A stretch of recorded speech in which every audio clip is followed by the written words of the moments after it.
Hello प्यारे बच्चों, स्वागत है आपका एक नई क्लास में। आज की क्लास में क्लास 10 मैथमेटिक्स के प्रीवियस ईयर क्वेश्चन को सॉल्व करने वाले हैं, जिसका कोड है 822 HW। ठीक है।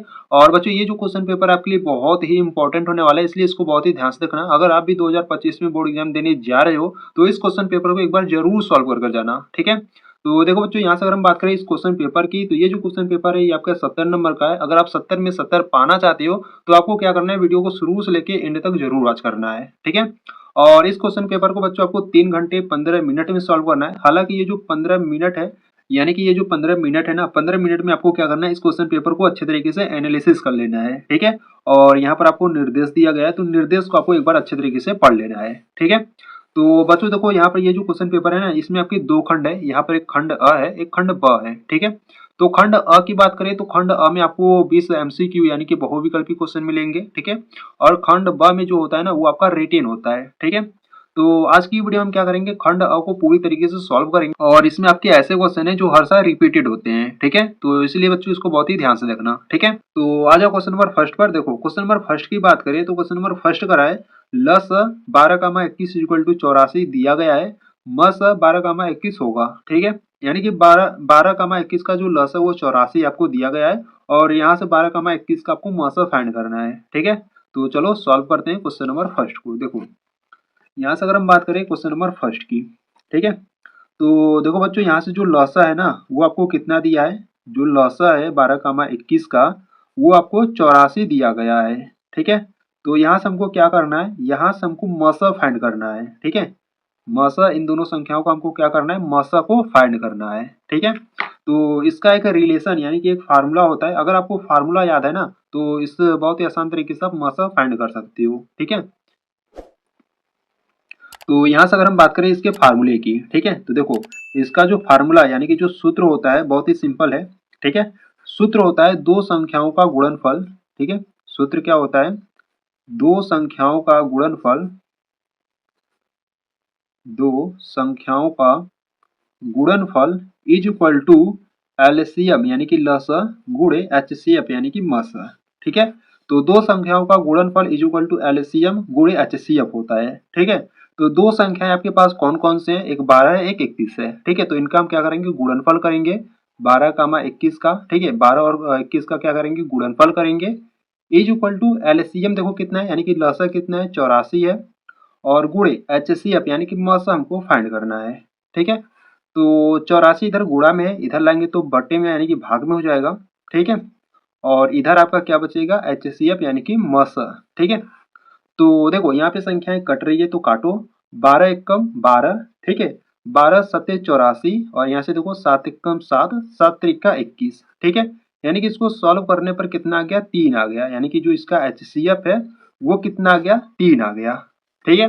तो देख लो कौन सा ऑप्शन सही होगा आपका। देखो, क्वेश्चन नंबर फर्स्ट का जो ऑप्शन नंबर ए है ना, वो आपका राइट आंसर होगा, क्योंकि ऑप्शन नंबर ए आपका 3 है। ठीक है। और हमारा भी आंसर कितना आ गया, 3 आ गया। ठीक है। तो क्वेश्चन नंबर फर्स्ट का जो ऑप्शन नंबर ए है वो आपका राइट होगा। तो आ जाओ क्वेश्चन नंबर सेकंड पर। तो आ जाओ क्वेश्चन नंबर सेकंड पर। देखो, क्वेश्चन नंबर सेकंड की बात करें तो क्वेश्चन नंबर सेकंड का है, एक बक्से में 6 नीले 4 सफेद और 8 लाल कंचे हैं। ठीक है। यदि इस बक्से में से एक कंचा यादृच्छा निकाला जाता है तो इसके नीले रंग के होने की प्रायिकता होगी। ठीक है। यानी कि अगर आपके पास कोई बक्सा है, उसमें 6 नीला 4 सफेद और 8 लाल कंचे हैं। ठीक है। सभी को जोड़ लो, कितने कंचे आपके पास, 6 4 10, 10 और 8 18 कंचे हैं। ठीक है। आपके पास 18 कंचे, और इस प्रकार से 6 नीले 4 सफेद 8 लाल है। ठीक है। यदि इस बक्से में से एक कंचा यादृच्छा निकाला जाए तो इसके नीले रंग के होने की प्रायिकता क्या होगी। नीले रंग के होने की प्रायिकता यानी कि नीले रंग का कंचा कितना है, नीले रंग का जो कंचा वो 6 है। ठीक है। यानी कि संभव परिणाम आपके कितना होगा, जो संभव परिणाम होगा वो 6 होगा, और कुल परिणाम कितना है, यानी कि कुल कंचों की संख्या कितनी है, 18 है। ठीक है। तो संभव परिणाम बटे कुल परिणाम, ये आपका प्रायिकता का सूत्र ही होता है। ठीक है। तो उस पर रखेंगे और इसको सॉल्व करेंगे। ठीक है। तो कितना हो जाएगा आपका, 6/18, यानी काटोगे तो 1/3, ऑप्शन नंबर सी आपका राइट हो जाएगा। ठीक है। और मैं आपको सॉल्व कर बताऊंगा। ठीक है। तो आ जाओ इसको सॉल्व करते हैं। देखो, यहाँ से अगर हम बात करें क्वेश्चन नंबर सेकेंड की, ठीक है, क्वेश्चन नंबर सेकेंड की बात करें तो देखो, आपको इसमें प्रायिकता फाइंड करनी है। तो यहाँ से अगर हम बात करें प्रायिकता के फार्मूले की, ठीक है, प्रायिकता इंग्लिश में प्रोबेबिलिटी होता है। ठीक है। तो प्रायिकता यानी कि P इज इक्वल टू क्या होता है, P इज इक्वल टू होता है आपका संभव परिणाम। फार्मूला देखो बच्चों, आपको याद होना चाहिए। ठीक है। संभव परिणाम बटे कुल परिणाम होता है। ठीक है, ये आपका फार्मूला होता है। तो यहाँ से देखो अगर हम बात करें संभव परिणाम कितना होगा, देखो नीले रंग के होने की प्रायिकता, नीले रंग का कंचा कितना है, नीले रंग का कंचा आपके पास 6 है। ठीक है, तो संभव परिणाम कितना होगा, 6 होगा। कुल परिणाम यानी कि कुल कंचों की संख्या, तो कंचों की संख्या को जोड़ दो, यहाँ पे 6 नीला 4 सफेद 8 लाल, यानी कि 6 4 10, 10 और 8 कितना हो जाएगा, 18 हो जाएगा। ठीक है, तो कुल परिणाम आपका 18 हो गया। और यहाँ पे देखो संख्याएं कट रही है, 6 एकम 6, 6 त्रिक 18। ठीक है, यानी कि सॉल्व करने पर कितना आ गया, 1/3 आ गया, यानी कि जो प्रायिकता है वो कितना 1/3 है। ठीक है, तो क्वेश्चन नंबर सेकंड का जो ऑप्शन नंबर सी है वो आपका राइट आंसर हो जाएगा। ठीक है, अब आ जाओ क्वेश्चन नंबर थर्ड पर। ठीक है, देखो क्वेश्चन नंबर थर्ड की बात करें तो क्वेश्चन नंबर थर्ड यहाँ पर आपको दिया है। देखो क्वेश्चन नंबर थर्ड करा है, यदि बारंबारता बंटन के बहुलक तथा माध्यक क्रमशः 42 और 38.1 है तो इसका माध्य होगा। ठीक है, यानी कि बहुलक और माध्यक आपको इस प्रकार से दिया गया है और इसका माध्य आपसे पूछ रहा है। ठीक है, तो देखो बच्चों बहुलक माध्यक और माध्य में एक रिलेशन यानी कि एक सूत्र होता है। अगर आपको वो सूत्र याद है तो इसको आप बहुत ही आसान तरीके से सॉल्व कर ले जाओगे। ठीक है, तो चलो आज सॉल्व करते हैं क्वेश्चन नंबर थर्ड को। देखो क्वेश्चन नंबर थर्ड की बात करें तो यहाँ पर आपका फार्मूला होता है। ठीक है, इसको आपको ध्यान देना है। बहुलक बराबर क्या होता है, बहुलक बराबर होता है आपका 3 माध्यिका। ठीक है, 3 गुणे माध्यिका माइनस 2 माध्य होता है। ठीक है, और देखो बच्चों ये भी आपको ध्यान देना है, ये जो माध्यिका होता है ना, कहीं कहीं पर ये इस माध्यिका को हम माध्यक भी कहते हैं। ठीक है, कहीं कहीं पर इस माध्यिका को हम क्या कहते हैं, माध्यक भी कहते हैं। ठीक है, इसको भी आपको ध्यान देना है।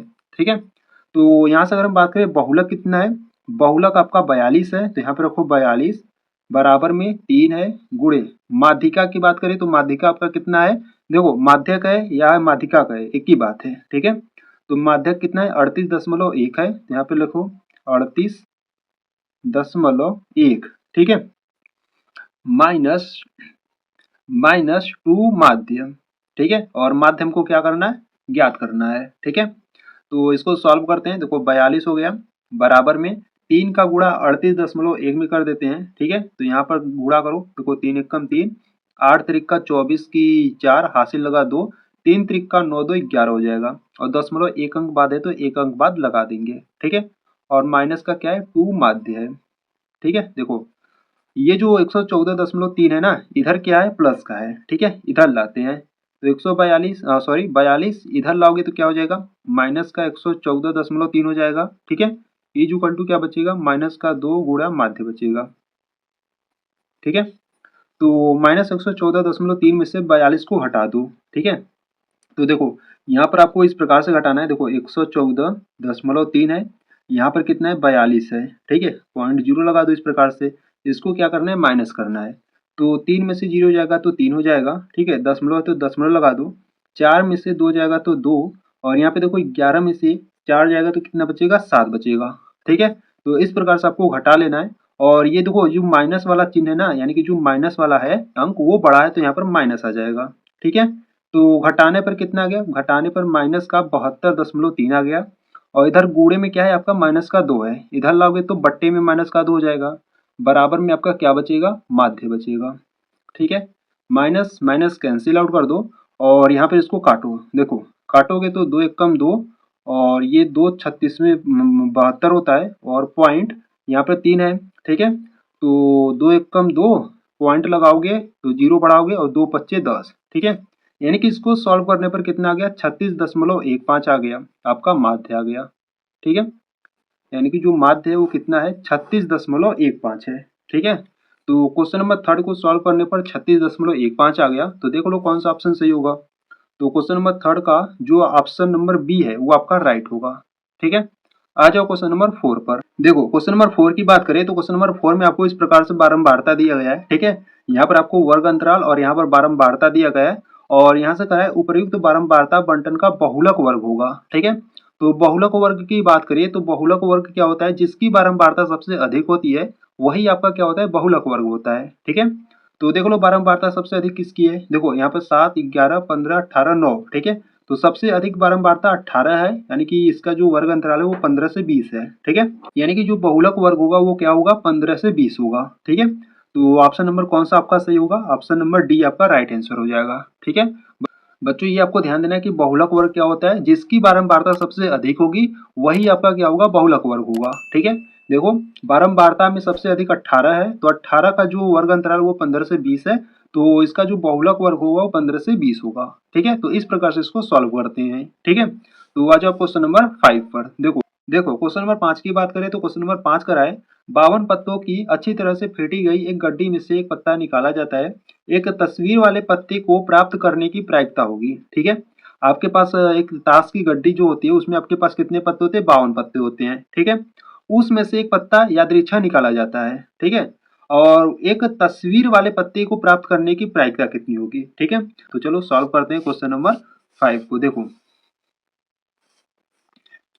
देखो यहां से अगर हम बात करें क्वेश्चन नंबर 5 की, ठीक है, क्वेश्चन नंबर 5 में हमको प्रायिकता फाइंड करनी है। तो प्रायिकता का फार्मूला क्या होता है?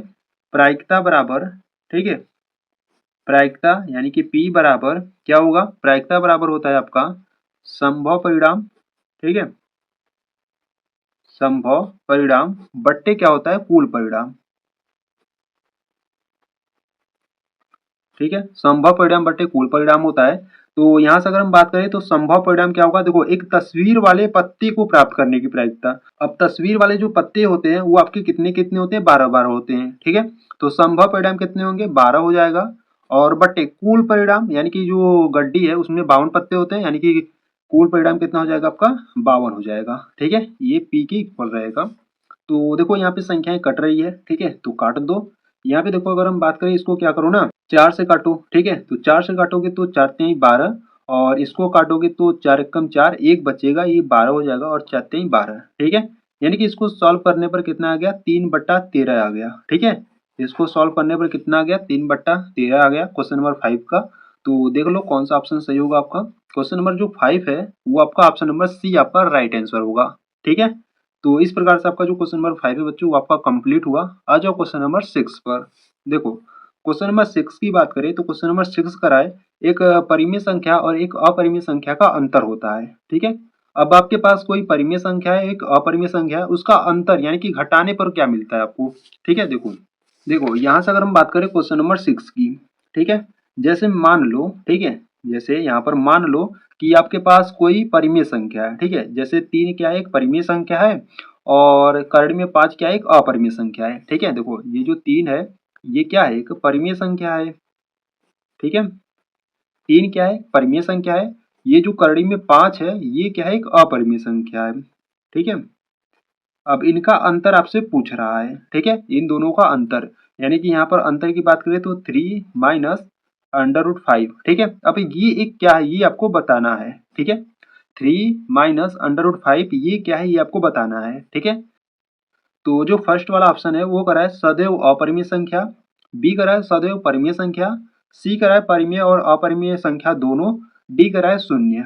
ठीक है, तो देखो दोनों को अगर घटाओगे यानी कि परिमेय और अपरिमेय का जो अंतर होता है वो हमेशा क्या होता है? एक अपरिमेय संख्या होता है। ठीक है, इसको आपको ध्यान देना है। ठीक है, यानी कि परिमेय और अपरिमेय का जो अंतर होता है वो हमेशा क्या होता है? एक अपरिमेय संख्या ही होता है। ठीक है, तो यहाँ पर क्या हो जाएगा? क्वेश्चन नंबर 6 का जो ऑप्शन नंबर ए है ये आपका राइट आंसर हो जाएगा। ठीक है, सदैव अपरिमेय संख्या रहेगा। ठीक है, अब आ जाओ क्वेश्चन नंबर 7 पर। देखो क्वेश्चन नंबर 7 की बात करें तो क्वेश्चन नंबर 7 करा है निम्नलिखित संख्याओं में से कौन सी संख्या एक परिमेय संख्या है? ठीक है, यानी कि इस प्रकार से आपको 4 ऑप्शन दिया गया है। अब चारों ऑप्शन को आपको सॉल्व कर कर बताना है कि कौन परिमेय संख्या है। ठीक है, तो देखो यहाँ पर आपको √3 बटे √5 ये तो आपका एक अपरिमेय संख्या होगा। ठीक है, क्योंकि क्या है? अंडर रूट में है। और यहाँ पे देखो √2 इंटू √2, ठीक है, दोनों अपरिमेय संख्या है, और दोनों अपरिमेय संख्याओं को जब आप गुणनफल करते हो तो भी आपका क्या मिलता है? एक अपरिमेय संख्या मिलता है। ठीक है, सी वाला देखो यहाँ पर आपको इस प्रकार से दिया गया है, इसको सॉल्व करेंगे। ठीक है, और डी वाला जो आपको दिया अंडर रूट में क्या दिया है? आपको 12 दिया है। ठीक है, देखो यहाँ से अगर हम क्वेश्चन नंबर 7 को सॉल्व करें, ठीक है, तो यहाँ से अगर हम बात करें क्वेश्चन नंबर 7 की, ठीक है, तो देखो इसका जो डी ऑप्शन है वो क्या है? √12 है। ठीक है, डी वाला जो ऑप्शन है वो क्या है? √12 है। ठीक है, और √12 को हम क्या लिख सकते हैं? √12 को हम 2 इंटू √3 लिख सकते हैं। ठीक है, तो ये भी क्या होगा? एक आपका एक अपरिमेय संख्या होगा। ठीक है, यानी कि डी वाला जो ऑप्शन है वो भी क्या है, सही नहीं है। ठीक है, अब आ जाओ सी वाले को सॉल्व करते हैं। ठीक है, देखो जो सी वाला है वो आपको क्या दिया है, आपको दिया है एक ब्रैकेट में √5 प्लस √7 और एक ब्रैकेट में आपको दिया है √5 माइनस √7 दिया है। ठीक है, अब इसको सॉल्व करो और सॉल्व कर कर हमको मालूम करना है कि परिमेय संख्या है कि नहीं। तो यहाँ से हम क्या करेंगे, इसको सॉल्व करते हैं। देखो इसका गुणा इसमें करो, या यहाँ पर ना एक फार्मूला होता है वो लगा लो। ठीक है, वर्गांतर का यहाँ पर फार्मूला यूज हो रहा है। ठीक है, तो उसको लगा लेते हैं। देखो जब भी आपको एक ब्रैकेट में a प्लस बी और एक ब्रैकेट में a माइनस बी आपको दिया जाता है, तो इसका जो फार्मूला होता है वो होता है a square minus B square. ठीक है, ये फार्मूला आपको याद ही होगा। ठीक है, तो यहाँ पर हम क्या करेंगे, इसमें अप्लाई करेंगे। तो यहाँ पर देखो a के स्थान पर करड़ी में 5 है और b के स्थान पर √7 है। ठीक है, तो यहाँ पर हम रखेंगे √5 इसका स्क्वायर माइनस √7 का स्क्वायर। अब इसको सॉल्व करो तो √5 का जो स्क्वायर होता है वो 5 हो जाएगा, माइनस √7 का स्क्वायर 7 हो जाएगा। ठीक है, -7 में से प्लस का 5 जाएगा तो माइनस का 2 हो जाएगा। ठीक है, और ये जो माइनस का 2 है ये क्या है, आपका एक परिमेय संख्या है।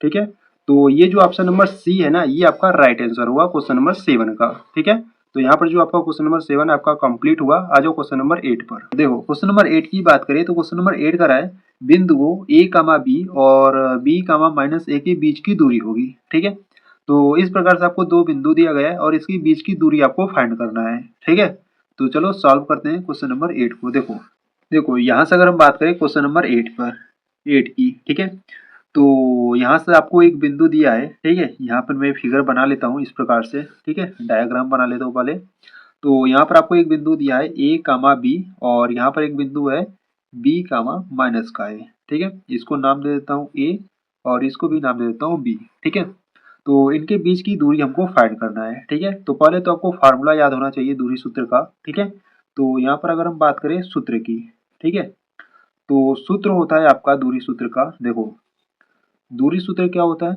दूरी सूत्र होता है अंडर रूट में x1 माइनस x2 का whole square plus y1 minus y2 का होल स्क्वायर। ठीक है, तो यहाँ पर हम क्या करेंगे, देखो ये वाला जो है x1 है। ठीक है, ये वाला x1 और ये वाला y1 है, ये वाला जो है x2 है और ये y2 है। ठीक है, इसमें हम क्या करेंगे, इसमें इन सभी मान को पुट अप करेंगे। ठीक है, तो यहाँ पर आपको क्या मिलेगा, अंडर रूट में x1 का मान a है। ठीक है, माइनस x2 का जो मान है वो b है, तो a माइनस b का यहाँ पर होल स्क्वायर हो गया। प्लस y1 की बात करें तो y1 का मान b है माइनस y2 का जो मान है वो माइनस का a है। ठीक है, माइनस ऑलरेडी है तो माइनस माइनस प्लस हो जाएगा और यहाँ पर a हो जाएगा। ठीक है, स्क्वायर है तो स्क्वायर हो गया।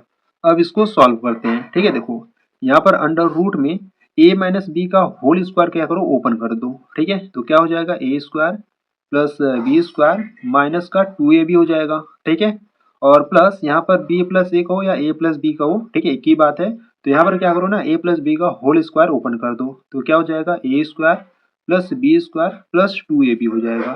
ठीक है, तो इसको सॉल्व करते हैं। देखो यहाँ पर अगर हम बात करें तो ये देखो माइनस का 2ab और ये प्लस का 2ab कैंसिल आउट हो जाएगा। ठीक है, आपका क्या बचेगा, यहाँ पर आपका बचेगा, यहाँ पे देखो ए स्क्वायर मिलकर कितना हो जाएगा, 2a स्क्वायर हो जाएगा। ठीक है, और प्लस बी स्क्वायर यहाँ पर और एक बी स्क्वायर यहाँ पर। ठीक है, 2b स्क्वायर हो जाएगा। ठीक है, तो इसको सॉल्व करने पर क्या आ गया, अंडर रूट में 2a square plus 2b square आ गया। ठीक है, और ये क्या था, आपका ab था। ठीक है, तो इस प्रकार से इसको आपको सॉल्व करना था और ये आपका क्या आ गया, आंसर आ गया। ठीक है, और बच्चों ये भी आपको यहाँ पर ध्यान देना है कि यहाँ पर जब भी आपको दूरी सूत्र के यहाँ पर कुछ भी मान आए तो उसके आगे आपको क्या करना है, इकाई या मात्रक लिख देना है। ठीक है, तो यहाँ पर आपका कितने आ गया, अंडर रूट में 2a square plus 2b square इकाई आ गया। ठीक है, तो क्वेश्चन नंबर 8 का ये वाला आंसर आ गया। तो देख लो क्वेश्चन नंबर 8 में कौन सा ऑप्शन आपका राइट होगा।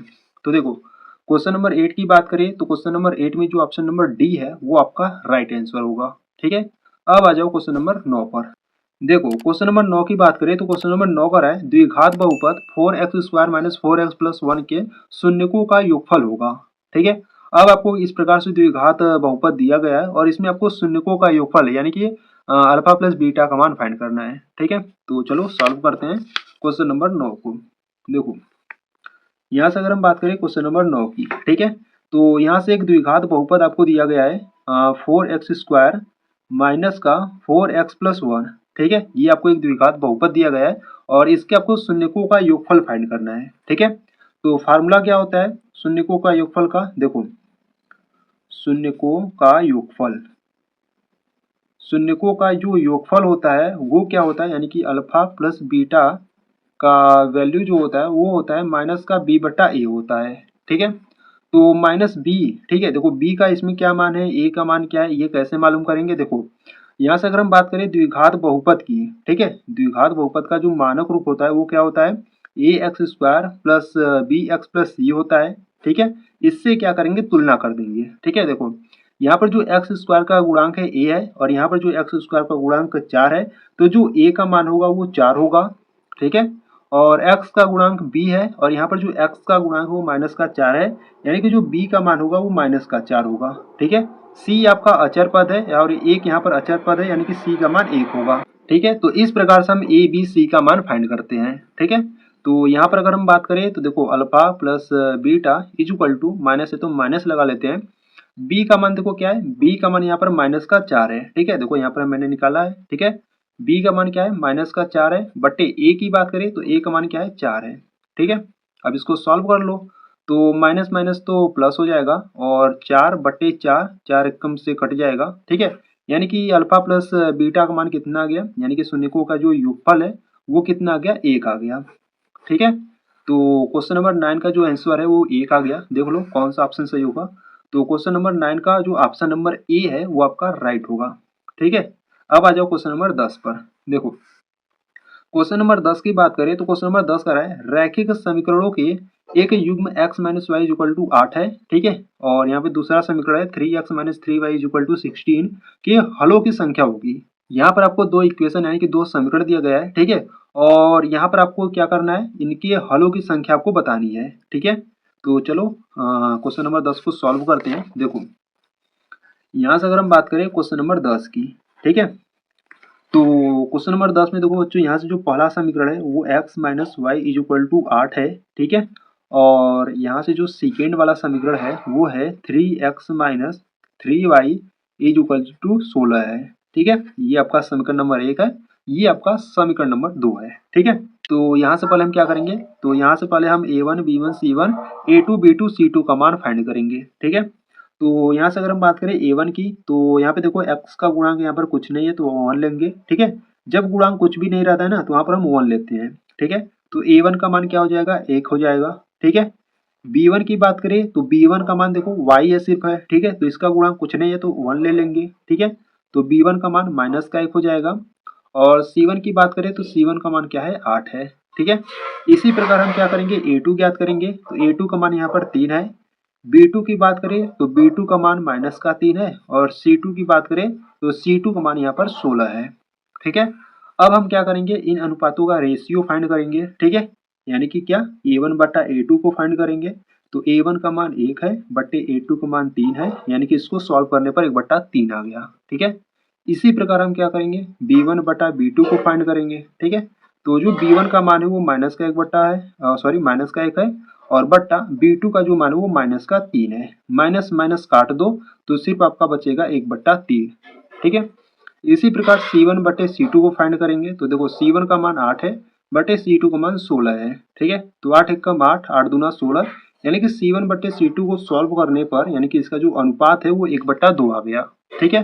तो देखो बच्चों यहाँ से अगर हम बात करें ना, ये जो देखो A1 बटा A2 B1 बटा B2 दोनों का जो मान 1/3 है, ठीक है। परंतु यहाँ पर जो C1 बटा C2 है ना, इसका जो मान है 1/2 है, ठीक है। यानी कि ये किस कंडीशन का है, ये A1 बटा A2 is equal to B1 बटा B2 not equal to C1 बटा C2 की कंडीशन का है, ठीक है।